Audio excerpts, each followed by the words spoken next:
Supreme court ಅಲ್ಲಿ ಟಿಎಂಸಿಗೆ ಭಾರಿ ಹಿನ್ನಡೆಯಾಗಿದೆ. ಮತ ಎಣಿಕೆ ಕೇಂದ್ರದಲ್ಲಿ ಅಧಿಕಾರಿಗಳ ಆಯ್ಕೆಯನ್ನ ಪ್ರಶ್ನಿಸಿ ಸುಪ್ರೀಂ ಕೋರ್ಟ್ ಮೊರೆಯನ್ನ ಹೋಗಿತ್ತು ಟಿಎಂಸಿ. ಅಂದ್ರೆ ರಾಜ್ಯ ಮಟ್ಟದ ಅಧಿಕಾರಿಗಳನ್ನ ಬಿಟ್ಟು ಏಕಾಏಕಿ ಸೆಂಟ್ರಲ್ ಲೆವೆಲ್ ನಲ್ಲಿರುವಂತಹ ಅಧಿಕಾರಿಗಳನ್ನ ಚುನಾವಣೆ ಸಂದರ್ಭದಲ್ಲಿ ಪೋಸ್ಟಿಂಗ್ ಹಾಕಿದ್ದಾರೆ ಅಂತ ಹೇಳಿ ಆರೋಪಗಳು ಕೇಳಿಬಂದಿತ್ತು. ಚುನಾವಣಾ ಆಯೋಗಕ್ಕೆ ಸಂಬಂಧಿಸಿದಂತ ವಿಷಯ ಇದು, ಚುನಾವಣಾ ಆಯೋಗದ ವಿವೇಚನೆಗೆ ಬಿಟ್ಟಂತ ವಿಷಯ ಇದು ಅಂತೇಳಿ ಸುಪ್ರೀಂ ಕೋರ್ಟ್ ಹೇಳಿದೆ.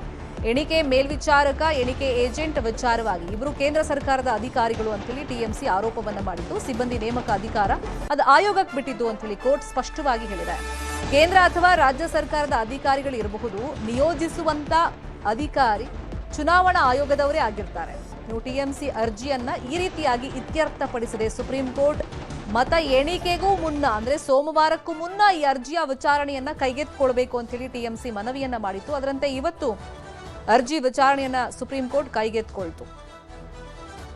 ಇನ್ನು ಪಶ್ಚಿಮ ಬಂಗಾಳದ 15 ಬೂತ್ಗಳಲ್ಲಿ ಇವತ್ತು ಮರು ಮತದಾನ ನಡೀತಾ ಇದೆ. ಎರಡನೇ ಹಂತದ ಮತದಾನ ನಡೆದ ಜಾಗಗಳಿದೆಯಲ್ಲ, 2 ವಿಧಾನಸಭಾ ಕ್ಷೇತ್ರಗಳ 15 ಬೂತ್ಗಳಲ್ಲಿ ರೀ ವೋಟಿಂಗ್ ನಡೀತಾ ಇದೆ.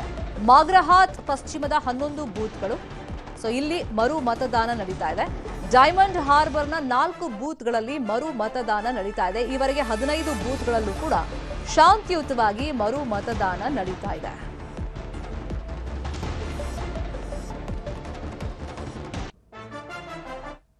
ಹದಿನೈದು ಬೂತ್ಗಳಲ್ಲಿ ಇವತ್ತು ಮರು ಮತದಾನ ನಡೀತಾ ಇದೆ. ಬೆಳಗ್ಗೆ 7 ಗಂಟೆಯಿಂದಲೂ ಕೂಡ ಮತ್ತೊಮ್ಮೆ ಮತದಾರರು ಮತಗಟ್ಟೆಗೆ ಬಂದು ತಮ್ಮ